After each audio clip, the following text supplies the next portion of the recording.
Hello everyone and welcome back to the fourth episode of this Building a Micronation series.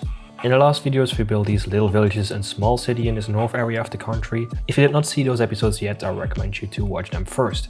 In this episode, however, we're going to focus on this area of the map.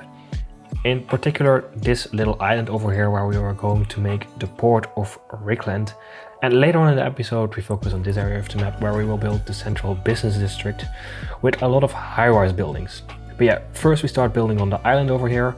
As always, I first start with clearing the terrain and terraform it. Here at the bottom left corner of the island is the place where we will build the port.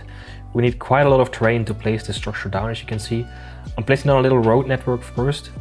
In between these roads we will lower the terrain so water can flow and create a little bassin for the port, and also place some little side roads where we can zone industrial buildings. I'll place them down here already. And here we start lowering the terrain for the water to enter. Now the water filled the terrain up, we can also place the cargo port. I'm going to place it as much to the right as possible. And now once it's placed down, we will demolish this little side road over here and place it a little closer to the port. Later on I can turn this road into a quay wall, so it looks even more realistic. Then I quickly expanded the road and rail network here a little. To make everything look a little more interesting, I also made some height difference between the south and north side of the island, as you can really see well over here.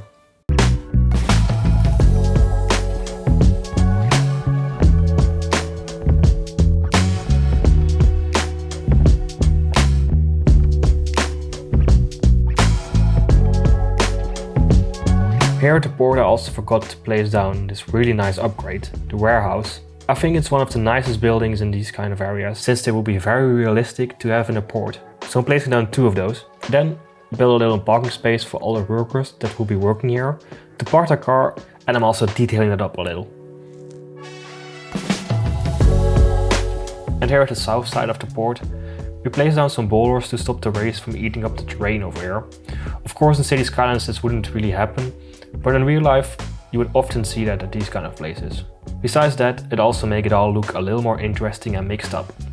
Because we still lack of quite a few service buildings in our little country, and this area is very suitable for buildings that cause pollution since it's far away from residential areas, I'm placing down this recycling center down over here.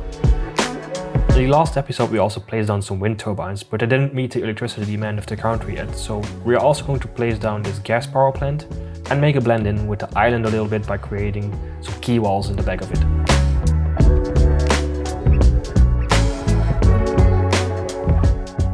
Of course we also need to connect the island to the mainland.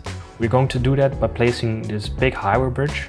Once it's placed, the highway will split up to 2 different entrance and exit points over here to make the traffic flow a little more smooth. One side will go to the east, where all the service buildings are, and the other side will go to the port, where all the trucks have to be. Of course in the south of the island all the roads are connected to each other, so I think there's still a little possibility this plan doesn't really work out, so I have to keep an eye on that in the future and make some changes may there be any traffic jams in this area in the future. Also we need to connect the railway to the mainland, and we're doing that with placing down this bridge.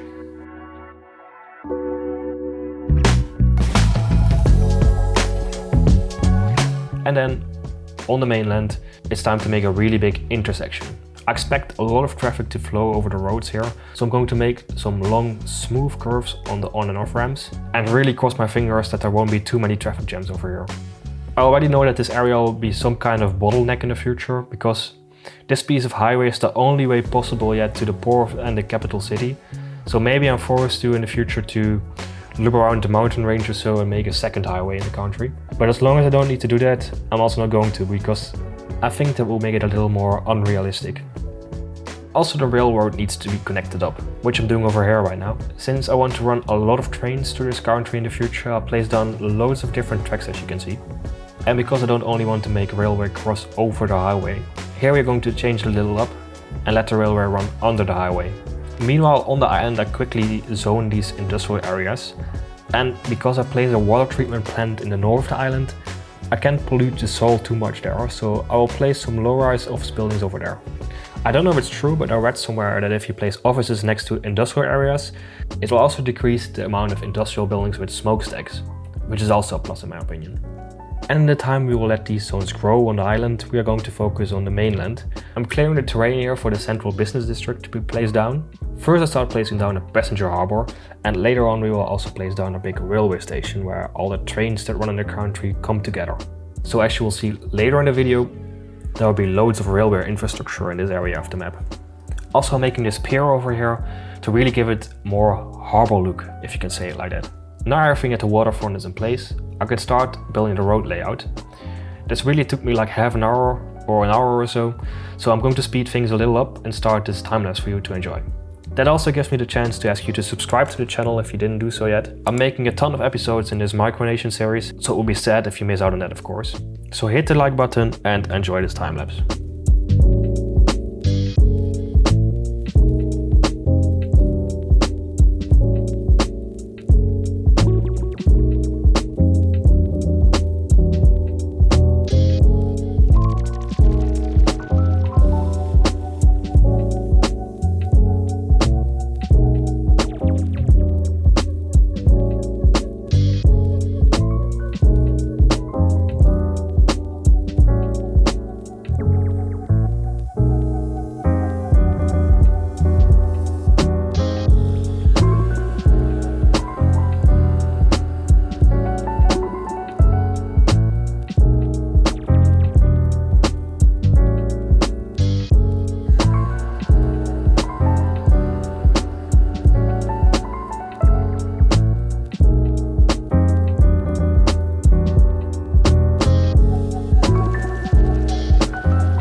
So the roads and railway station infrastructure are placed down. I will still add some more roads soon, of course, but at least we can start building some high-rise over here. Later on, we will also place down more buildings north of the train station. Also placing down these buildings took me quite a lot of time, so I'm going to start the timelapse again for you to see me placing down the first parts of the CBD.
here we placed down quite a few high-rise buildings.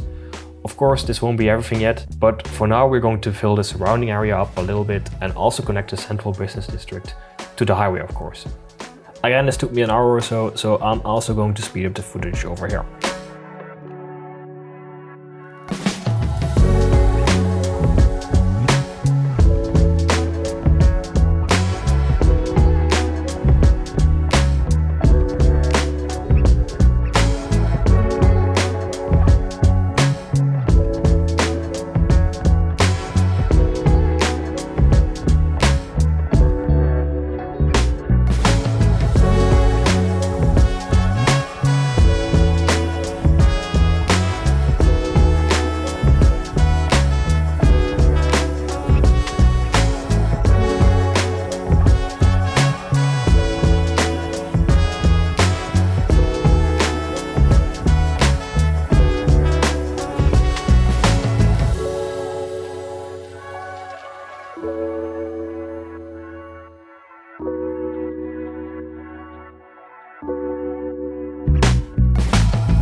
After lots of little detailing, I ended up finishing everything up for this episode.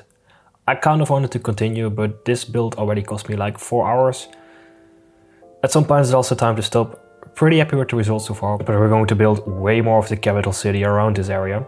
That will be something for next episode though. Thank you so much for watching to this video. If you liked it, hit that like button, and if you didn't subscribe yet, hit the subscribe button. See you at the next one.